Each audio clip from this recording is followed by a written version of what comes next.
On this episode of Exactly How, we're going to show you exactly how to become wealthy, how to figure out what your calling is, and how to break through any challenges you have as an entrepreneur.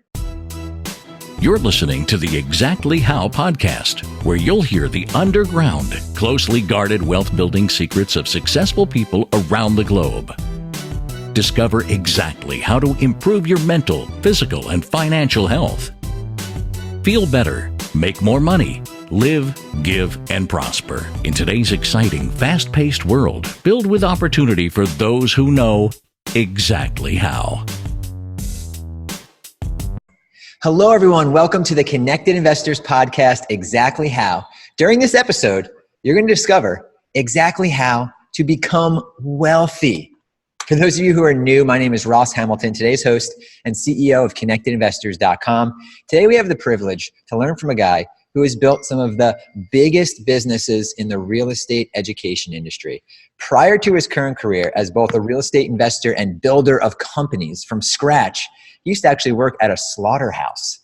So that all changed when he read a book that showed him that he could be a millionaire if he applied some simple tactics. We're going to cover some of those on this episode here. I would describe our guest as a self-taught prodigy. His name is Russ Whitney, and today he is going to explain exactly how to become wealthy. Russ, thank you so much for taking time out of your busy schedule to speak with us. I've been excited about this show for a long time. My pleasure, Ross. It's fun to be on it, I'm sure. Yeah, we're definitely going to have a good time. So before we dive into exactly how to become wealthy, Russ, you contribute a lot of your success to creating teams of people that are somehow smarter than you. Why do you think this has played such a huge role in your success? Well, we're going to kind of advance that talk. It didn't start that way. When I started, I was 20 years old, and I, hired maintenance men for rehabbing properties. But when I got into the training business as well, the seminar business, now keep in mind, real estate's always been my core. Mm-hmm. But I also started a training business, not just for real estate, but stock investing, anything that had to make money 101. It was called Whitney Education Group. We own the Rich Dad, Poor Dad education brand. And so I started that in 1996, okay? And the first year we did $5 million in revenue. The second year we did 13 million, then 26 million. And the fourth year we did 60 million, and I had about 300 employees, and I knew that I was over my head. I'd done lots of real estate deals, but never a company that went from entrepreneur to bureaucracy. And so when I knew I was over my head, I had two choices. I had about 3 or 4 million in cash in the bank, and I had worked those 4 years, put most of the money back in.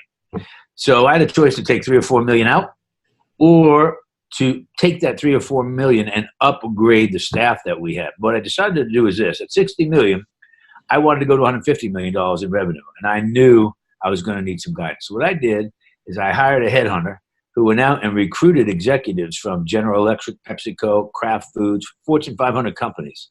And they went after managers, executives in the company who had managed brands that were a couple of $100 million, $150 million. So they grow up this difference. An entrepreneur, you're the butcher, the baker, and the candlestick maker. Yeah. When you go to bureaucracy, like Steve Jobs moving out of his garage to Apple Computer, Hewlett Packard, that's what we needed to do. When you get to that point, you got to move to systems, processes, resource, budgeting, and forecasting. I didn't know any of that. So I hired these, what we call entrepreneurs. You're an entrepreneur, I'm an entrepreneur. When you get to hundreds of employees, you're going to hire entrepreneurs. You're going to get them from companies where they came up in this training, learning how to run a business within the confines of a bigger business. So I hired people smarter than me. Yeah, that's in those areas. I still the vision guy. I just didn't know the detail.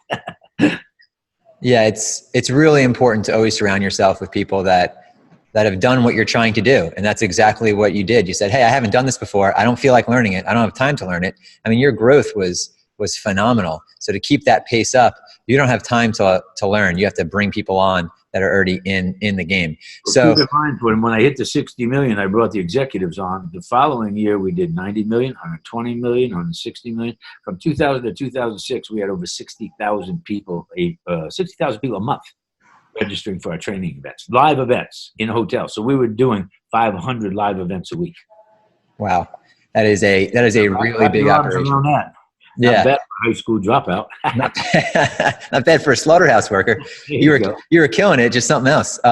So Russ, I noticed behind you, I see a lot of different books and stuff like that. If you guys are listening to this on the podcast, you're going to want to go to our YouTube because we always give you a little more on YouTube. What is all that back there? Well, I'll give you a quick tour here. So you're in my office right now. So these are all books that I bought. So when I was 20 years old, I bought a book on how to invest in real estate. 3 weeks, I made $11,000, and I'll tell you the rest of that story later. But when I bought that first book and I made $11,000, I said, one book, make $11,000. A lot of books, a lot of money. So I started feeding my mind with every book on how to make money, real estate investing, sales, motivation. So I'll give you a quick tour here. Good thing my chair turns. So there's more books over that way. And then as you look out this way, you'll see this is my office. There you go. It's like a small baseball stadium or basketball stadium. Yeah. There you got it. Yep. I always wanted a big office. When I made money, I got one. There you go. Yeah, we did the same thing here at Connected Investors, but we have a lot of time to fill it with books as we continue to grow. So before we get into this, Russ is going to be giving you a lot of fantastic information. You've already heard what he's accomplished. Definitely the most successful person we've had on the show, and you're going to be able to learn a lot through this. So if you're driving, you can't take notes. If you miss something, don't worry about it. All of the show notes, the key takeaways, and some great gifts that Russ has agreed to give you to help you jumpstart your business will be found on exactlyhow.com, exactlyhow.com. In addition, when you visit that site, just for visiting the site, you'll be entered into a drawing to where we give away our $3,000 software that helps anyone find deeply discounted investment properties in any market. So you're going to want to make sure to visit exactlyhow.com. If you're watching this live, you can visit exactlyhow.com right now and be in today's drawing right now. In just a few moments, we'll announce the winner. So, Russ, we're talking about becoming wealthy. Can you just define, because you've seen it at all different levels, it's a really broad term. How would you define wealth? Well, are you talking about financial wealth, healthy wealth, relationship wealth? This show is about wealth, health, and happiness. So let's talk about the financial side, because that's probably why most of our people are tuning in. All right. So here's the best way I think to do that. Let me give them a quick bio on how I got started. I'll try to get through it kind of fast, and how I grew to where I am. Great. So I started out at 20 years old. I was working in a slaughterhouse, as Ross told you. I worked for the Tobin Meatpacking Company in Albany, New York. And my job was to slaughter hogs for a living on a factory chain line, just like making an automobile. Every part of the hog is used.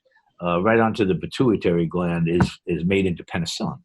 But anyway, so I worked there about 6 months, and I got this feeling I got a feeling, an idea in my brain one day that I could do something better with my life. Now, I got married at 20, had my first baby at 21 years old.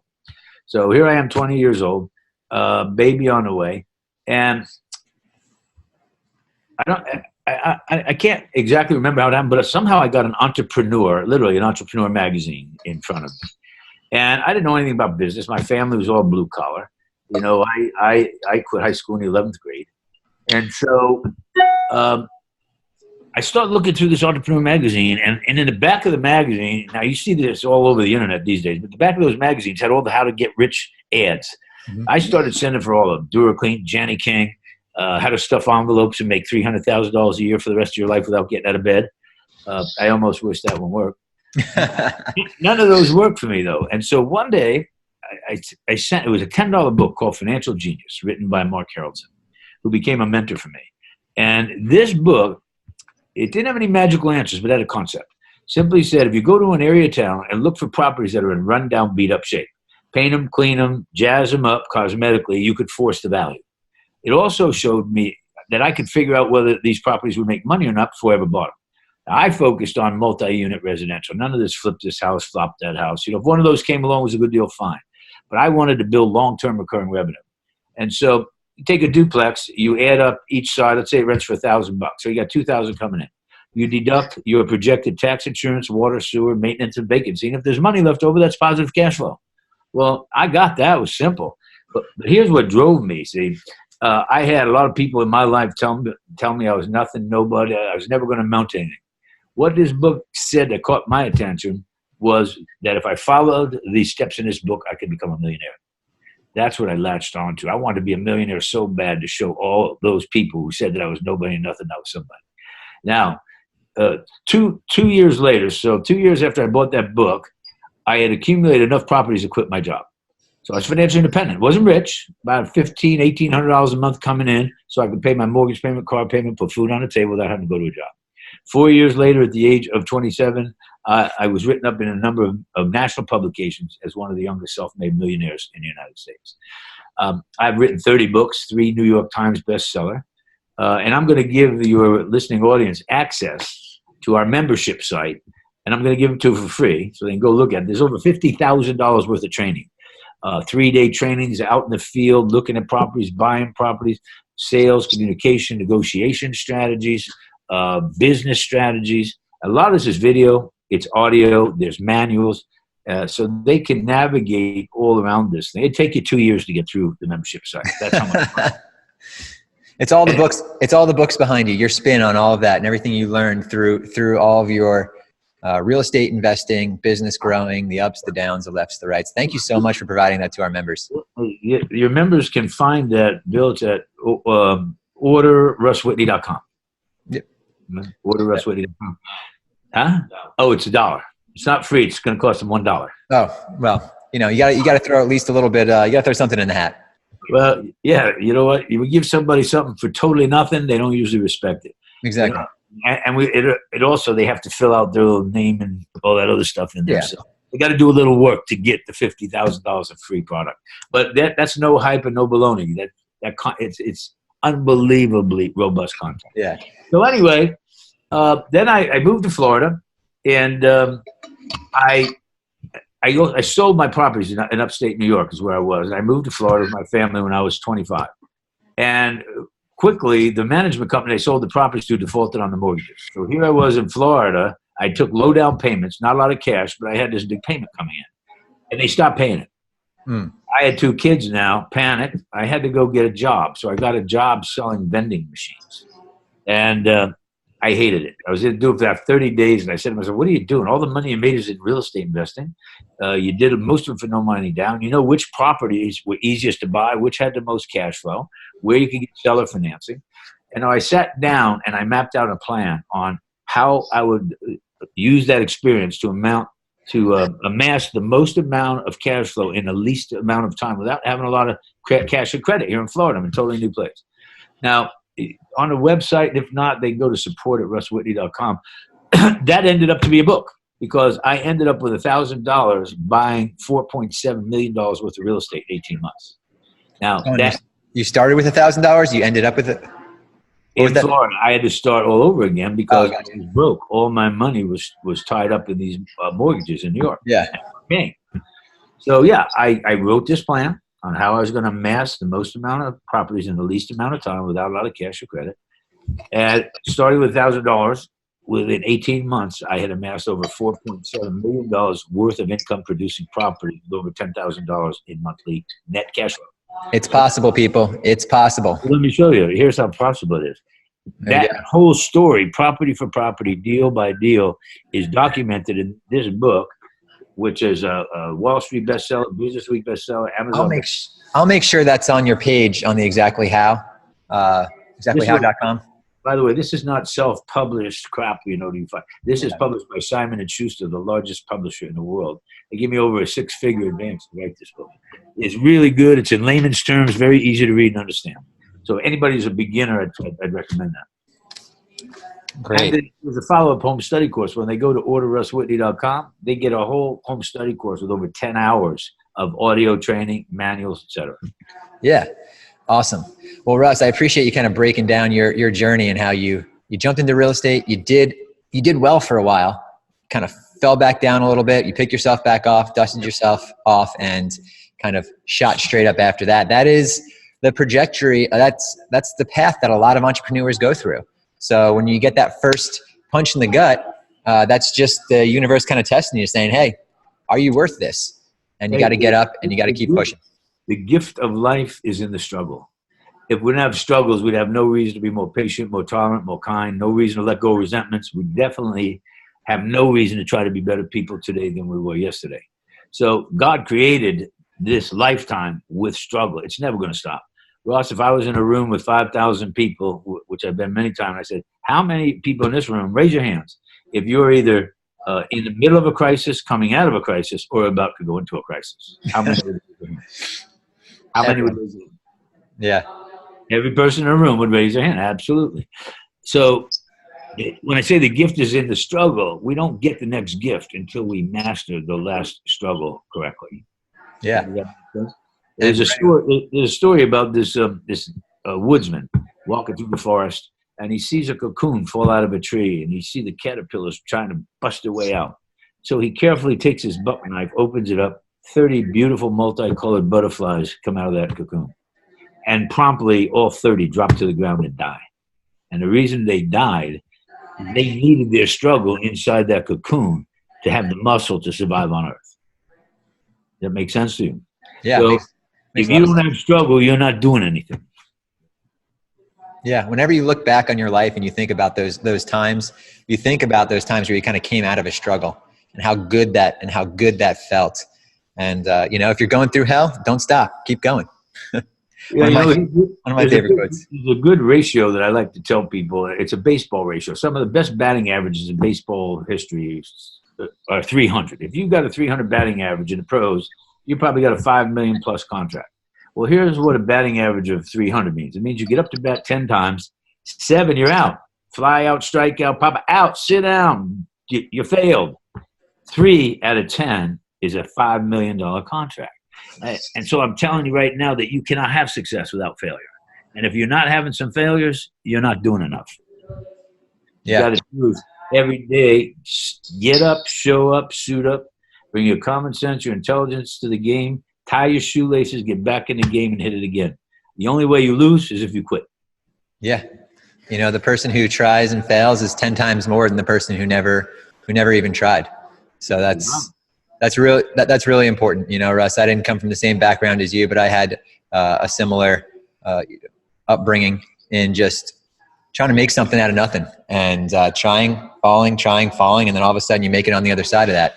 So, hey, I remember a couple of years ago, we were at a meeting together, if you remember, up in Tampa. Yeah. You were struggling getting disconnected investors on the ground. You're trying to get venture capitalists. It wasn't happening. And all of a sudden, boom, you hit the home run. It's exploding. Yeah. I mean, I see your advertisements everywhere. I see all the people on there connecting on your site. You did the American dream. You didn't quit. Yeah.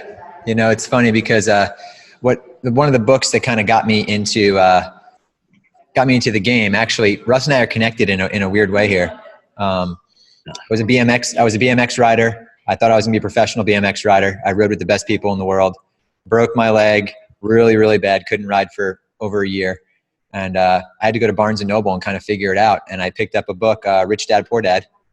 And when I saw that kind of just opened my eyes to real estate. And I jumped into real estate full force. And then, another book was also Napoleon Hill. Just let me remind you, this is kind of interesting, but the Rich Dad, Poor Dad brand, Rich Dad Education, I own that brand. I am the largest shareholder of that company. Exactly. I own more Rich Dad, Poor Dad Education than Rich Dad does, Robert Kiyosaki. Yeah, so that's why I wanted to bring that up because, you kind of hit a hard point in your life and then you wrote a book, right? And then you learned how to do everything you did. And I was in a hard point in my life. And I found a book that you had a lot to do with. And it was always a dream of mine to get one of my books in Barnes & Noble. And I've had 2 books in Barnes & Noble since then. And I just hope that the cycle kind of repeats itself and that someone found that book, they picked it up and has been able to push past a lot of the adversities. Well, I think there's a lot of people succeeding with the information you're giving on the Connected Investor. Yeah. I'm proud of you, man. You're doing a great job there. Thanks. And one more thing I want to talk about wealth, because we were trying to define wealth. And Napoleon Hill, Rich Dad, not Rich Dad, Think and Grow Rich. Huh? There was one line in there that was really tough to believe when I first started reading it, when I was completely broke. It said, once riches come, they come so fast and in such quantity, you wonder where it's been hiding all along. And it was this hard struggle forever. And all of a sudden, it was like a breakage point to where it was like, whoa, I feel like I'm doing the same thing I was doing yesterday, but being compensated 100 times more. It's just because getting up every day, pushing. So, wealth to Russ was getting his first, being able to quit his job, having passive income coming in. That's like the dream. That first $11,000 I made on the first deal was a year's pay. I was only making $6 an hour. Yeah. On a 40-hour week, that's $240 a week. Yeah. $11,000 was a year's pay. It was like crazy. Mm-hmm. You know what you say? You had a takeaway from Rich Dad Poor Dad. I read that book in my mid-20s, and what I got out of it was different than what I read 20 years later. There's a whole different, deeper meaning to that book. One takeaway I got from that book, there's one clearly, and that is Napoleon Hill saying, whatever the mind can conceive and believe, it can achieve. If you didn't have the thought, if you couldn't achieve it, you'd have never had the thought. Yeah. No, and I've taken that, and I have a little quote that I said at a staff meeting one day, because we were talking about the vision, kind of where we're trying to go. I'm like, I believe something, then I see it. Other people have to see it to believe it. And that's just having that thought in your mind. Like, I can already see the next 10 steps on what I'm doing in my business. I have to figure out how to make it become a reality. And this mindset stuff, guys, is so important, because there's gonna be struggles. There's gonna be struggles in creating your wealth, in your health, in your overall happiness. It all ties together. So actually, Russ, we've been chatting about this for a while, and I wanted to make sure to announce the winner of the pre-MLS software, because a lot of people are really excited to get this software. Don't tell me it's me. Oh, no, man, you wish. No. So the winner of the $3,000 software, they went to exactlyhow.com. And when you go there, I'm going to have links to all of Russ's books, everything we've talked about, his free giveaway, everything. So you're going to want to make sure to visit that site. Someone who went to that site, jumped into the random drawing, who just won a $3,000 software, is Derek Pierce. Derek, congratulations. Good. We'll be in touch with you shortly. We'll get you all set up, and you can start locating undervalued real estate investments in your hometown. So, Russ, let's go and talk about the steps to become wealthy. The great thing is the people who are on this show, they are interested in education. So they are like 10 steps ahead of a lot of the general people who won't take the time to listen to a podcast like this. So knowing that all of our members are education oriented, what would you say like the top 3 steps? Let's summarize the top 3 steps, and then let's dive into them. All right, let's start with one, clearly. I mean, I've been doing this long enough where I've talked to over 6 million people all over the world via our training events, et cetera. And so, the first thing I would say is this, that what sticks with me is feeding your mind, which you're calling education, but I like to put it a little differently. Feeding your mind is like feeding your body. If you don't eat well, first of all, feed your mind like feeding your body. If you eat crappy food, crappy things happen to your body. If you eat well, your body stays healthy. Well, the same is true of the mind. If you're listening to the news, the newspaper, all this political crap, it's about rape, pillage, plunder, shootings, recession, depression. It's going to knock the motivation out of you. What you need to do is go to Exactly How. Is that what you call it? Exactlyhow.com. Go to orderrusswhitney.com. Start feeding your mind. Find a mentor. Find a coach who you resonate with. That's what I did. All those books that I showed you over here, I read all of these. After making that $11,000, I was sold that I could be a millionaire. I just needed to continue to feed my mind. And I still do today. Every morning I'm on the treadmill. I have my iPad over the treadmill, and I'm reading. I have 50, 60 books on there at one time that I go through. I take them like penicillin. What do I need for that day? Constantly feeding my mind. So that's step number 1. Step number 2 is as you feed your mind and you look around, there's going to be something that resonates. I've had a lot of people go through my seminars and training events, Ross, and they came through, let's call it a real estate investment. And I'm talking about some of the most successful guys on the internet, names everybody would know, came through and went out and bought a duplex or triplex, and that didn't resonate with them. Then they went over to internet marketing or the construction business or numbers of other business. Going to that seminar gave them the confidence, because to buy a duplex, you got to negotiate financing. You got to put tenants in it. You got to do a P&L, add up rents, deduct expenses. One little duplex is a whole business. It is. All the steps are what's in any business. I don't know if you know the name, Mike Filsame, Shanda Sumter. I can give you names that everybody that's on this podcast here would know that came through our events. And when I came out with my latest book, Inner Voice, we did what we call influencer meetings in Beverly Hills, San Diego. There you go. There it is. Yeah, I have that book. It's a fantastic book. And, this show's about wealth, health, and happiness. That one right there ties a lot of that together in a fantastic way. Thank you for putting. It's a playbook for life, and it's not a Me-Too book either. It's this book came about by me having a real downturn in the mid-2000s. Okay, like a lot of people, and it can go just like that. And I went on, as you know, a 20-country sabbatical. I went to Abu Dhabi, Dubai, Israel, Haiti, Colombia, Spain. I met with top religious, spiritual thought leaders.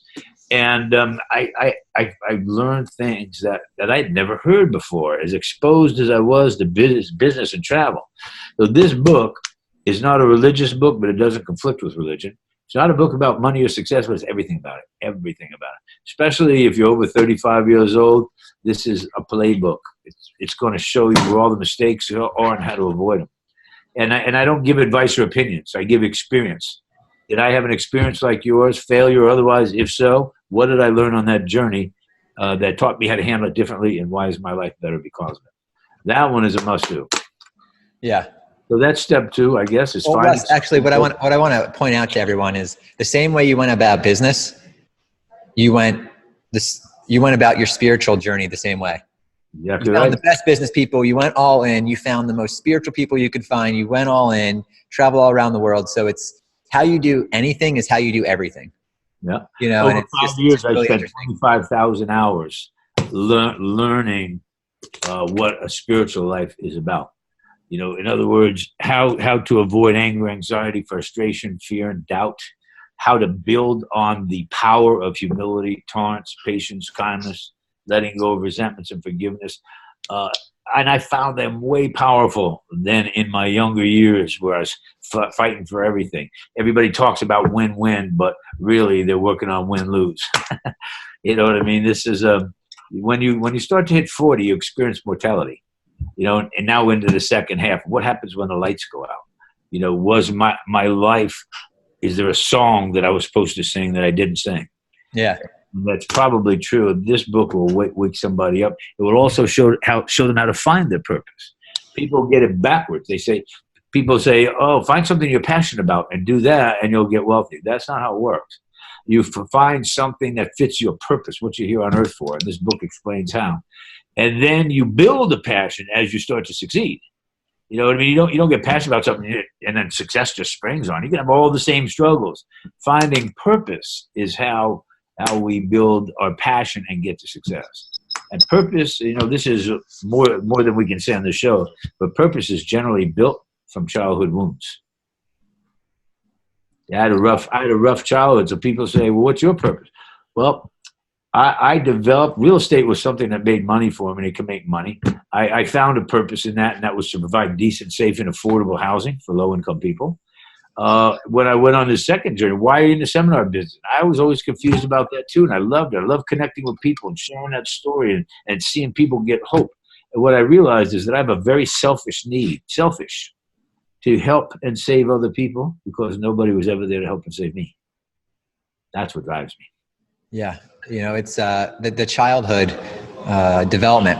I have a little girl now, she's 2. And I spent a lot of time learning about children and their brains. And from 0 to 6 in a kid, it's when you're pouring the foundation.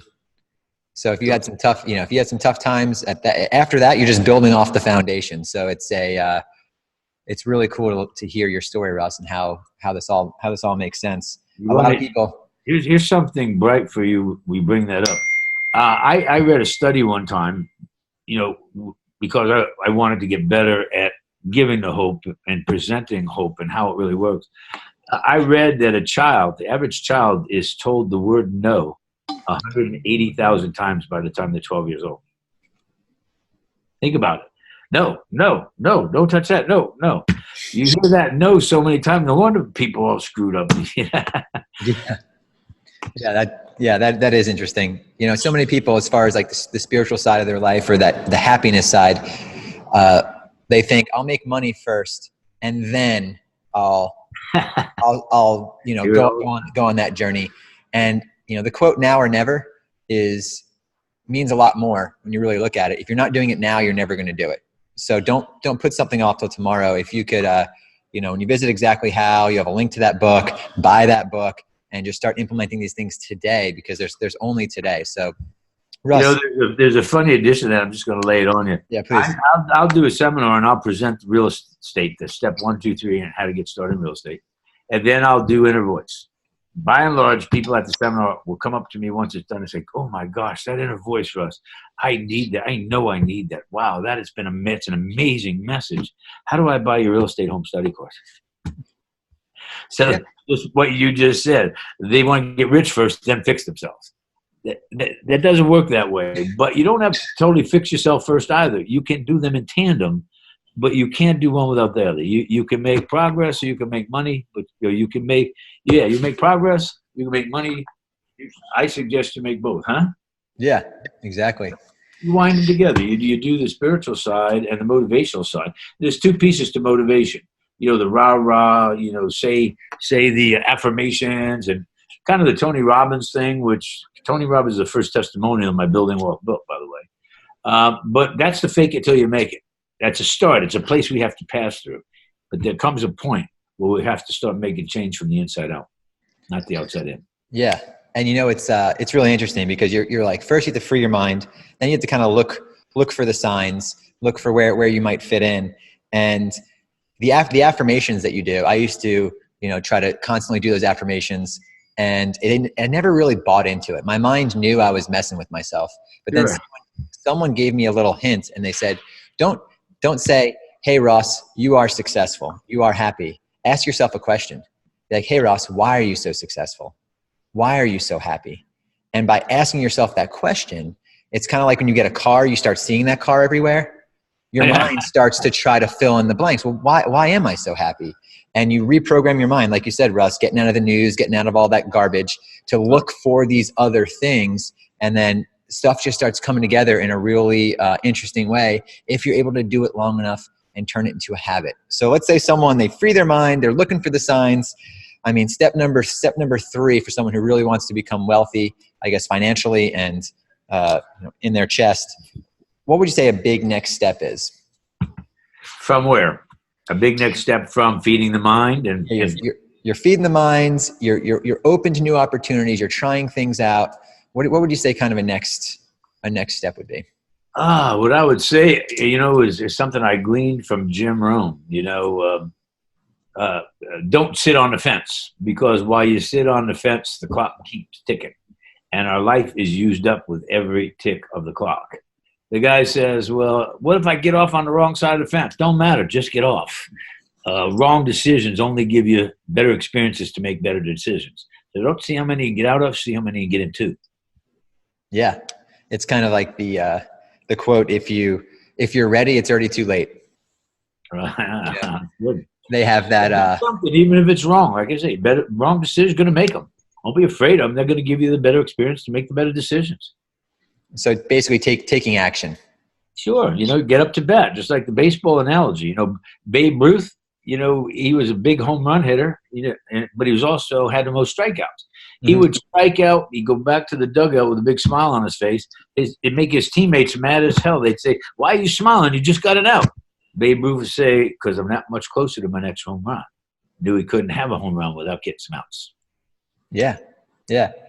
Now, Russ, because you've been, this is semi off topic here in the normal show formula, but because you've sat down and you've talked with so many people, you've coached so many people, you've consulted some of the biggest people, in the business world, really.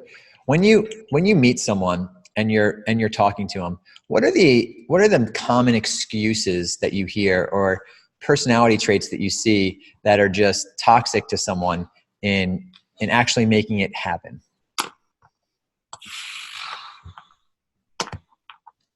What are the excuses? Well, when we're doing business consulting with companies that already have $7 to $10 million and above, it's a different set than somebody coming to a seminar just wanting to get started.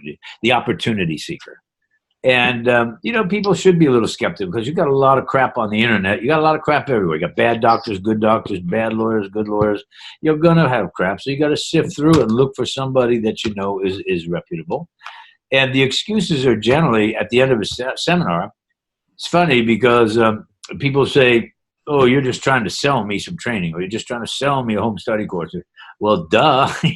Of course, because coming to a seminar for 2 hours or a webinar for 2, you get enough information to be dangerous. You've got to invest in yourself and your education. We're all hopped up about going to college, and college students are in debt for $100,000, $200,000. They've years to get out of it. In how to make money or the business opportunity world, the difference I see in college, and I'm not saying don't go to college. I'm just saying in college, there's not a lot of how to make money 101 in grade school, high school, or college. You learn theory, but theory and what works in the real world is two different things. I.e., you go to Harvard Business School. That professor's never made $1 million. How's he going to teach you how to make $1 million? He can teach you theory. Theory and what works in the real world is two different things. So the excuses are usually, well, I got to check with my wife. Well, I'm not sure. Well, let me think about it. Well, you know what? You can make money or you can make excuses, but you can't make both. That's a really good point. I mean, if you're not in the game, you have no chance of winning. And it's pick a game and try. I got to tell you this: you can't figure out what you want to do until you know what you don't want to do. So you got to pick a couple of things. Like me, I sent for the Get Rich Quick, Door Clean, Johnny King, all these things, Becca magazine, and none of them worked for me. Mail order millions, I sent for that. We know there's lots of people that made a lot of money in mail order and make it today. It just didn't resonate with me. It doesn't mean it didn't work. It meant it didn't work for me based on my experience, based on my education or my maturity at that point in time. Yeah. So you've got to keep searching until you find something that resonates and then hop on it. Yeah, absolutely. Well, Russ, what do you think your life would be like if you never read that book and you said, you know what, everyone said I'm nothing. I'm just going to keep working at the meat patent plant. What would your life be like if that was, can you imagine where you'd be? I know exactly what it would be like. Had I not gone out and looked for something. That's why I got this notion in my brain that I could do something better with my life. I didn't even know what that meant, but I knew it was better than the slaughterhouse. But I had no experience on what? That Entrepreneur magazine gave me the whole opportunity seeker, world to look at. And, I jumped on this $10 real estate book. Actually, the book was called How to Wake Up the Financial Genius Inside You. That was the first topic. And you can still probably order that online. But, I know where I'd be. I did a whole infomercial on it. My father-in-law, my ex-father-in-law, I should say, he worked in that slaughterhouse for 30 years and maybe made $12 or $15 an hour. He had 2 cars, a house in the suburbs, a very modest house. So I think he did have a ride-on lawnmower, played golf.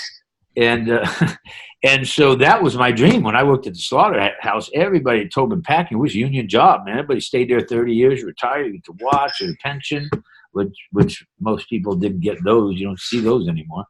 And that's what I initially thought before I started researching opportunity seeker stuff. And that, most people call that how to get rich stuff. And, there is a lot of get rich stuff that's junk, but you'll learn something from all of it. And again, I'm saying you can't figure out what you want to do until you know what you don't want to do. So you're going to have to get some junk in there too. Yeah, absolutely. Well, Russ, thank you so very much for sharing exactly how to get wealthy. Do you have time to do a rapid fire section? I'm going to ask you some random questions. First thing that comes to mind. Fire away. Fire away. All right. On a scale from 1 to 10, how strict were your parents? Very strict. Very strict. Yeah. It was abusively strict. Okay, we'll give that a 10. Yeah. Are you a guy who gets up early or stays up late? Mostly gets up early. I'm up early, 4:30 in the morning, usually 5 o'clock. How many hours of sleep do you get? I get anywhere from 6. Sometimes I can get 8, 6, 7. In earlier years, probably less. But I get a little more sleep now than I did. But I'm rich. All right. Now this, yeah, there you go. You're wealthy. Yeah, exactly. Favorite or last book that you've read outside of your own, which we will have on exactlyhow.com? The last book. One book? Yeah. I got to pick one? Yeah. Something that comes to mind. A Deep Breath of Life by Alan Cohen. Oh, interesting. If you could be any superhero, who would it be? Superman. So there you go. Oh, wait a minute. There he is, Superman, baby. Oh, there you go. Man, you are the Superman. Yeah. Kind of looks like you.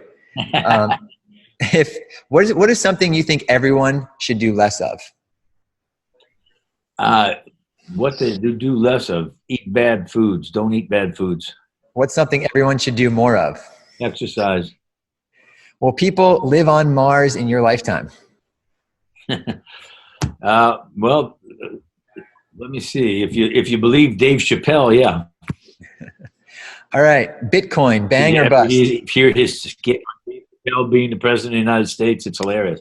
YouTube it. Dave Chappelle, president of the United States. Hilarious. Yeah, according to him, we'll be on Mars. Yeah, there you go. All right. So last one, Bitcoin, bang or bust? On the fence. I'm not ready to invest at this point in time. I don't see any value behind it right now. It seems like the same if me going to Las Vegas and throwing the dice on a crap table. Yeah, that's fun every now and then. Hey, Russ, thanks. I do go to Vegas, but you know what I mean? There's entertainment and it's fun. Bitcoin, I'm not saying I have all the answers and I'm the be-all, know-it-all there. I'm not. Probably I'm less educated on that to make a decision to invest in it. Yeah, there you go.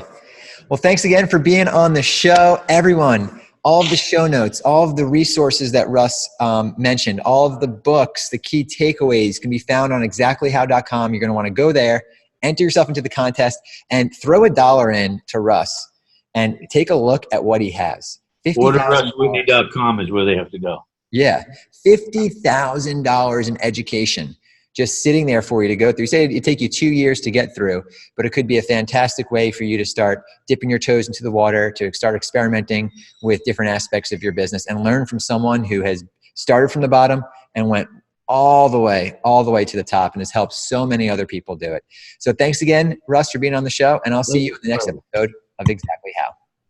The Connected Investors app connects you with investors, notifies you of available properties, helps locate cash buyers, and secure private funding to close deals. Set up in seconds to become a member of the Connected Investors social network. Now you can scroll through your main feed to find cash buyers, see investment properties not available to the general public, and network with investors by adding your own comments to a thread to keep the conversation going.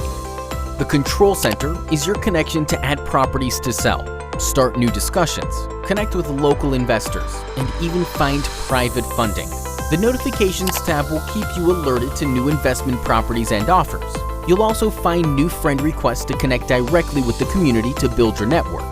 From the property marketplace, you'll be able to find, favorite, and make offers on investment properties.